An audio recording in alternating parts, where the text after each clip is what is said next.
In 1537, a Spanish soldier stumbled out of the Amazon jungle, half dead, delirious, and alone.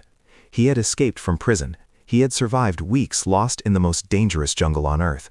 And he had witnessed something that would obsess an entire civilization for the next 500 years. His name was Diego de Ordaz, and what he saw was El Dorado. It began with a mistake. Diego was a soldier stationed at a small Spanish colonial outpost deep in the Amazon. One night, while guarding a gunpowder depot, he fell asleep on duty. A lantern fell. The depot exploded. The entire outpost nearly burned to the ground. For this, Diego was thrown in prison. But Diego had friends, and one night those friends came back for him. Under cover of darkness, they broke him out. Diego ran into the jungle, alone.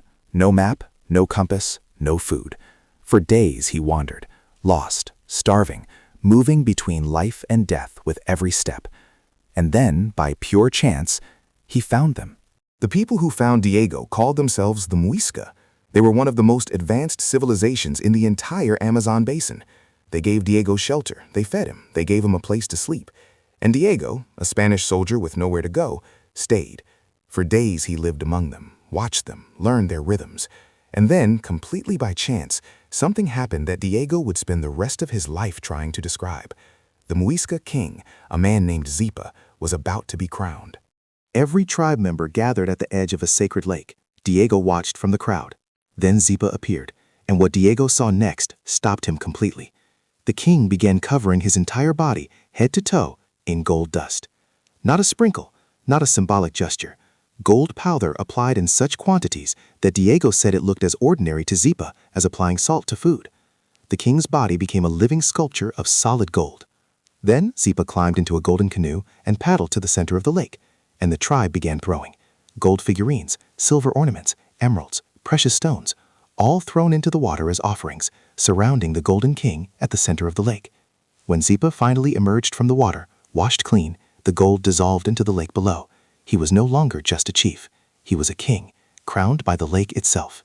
Diego called him El Hombre Dorado, the Golden Man. Diego made it back to the colonial settlements, and he told his story. Within months, it had traveled from the jungle to the colony, from the colony to the ships, from the ships to Spain, from Spain to the courts of Europe. But somewhere in the retelling, El Hombre Dorado, the Golden Man, became El Dorado, the Golden City. A man became a myth.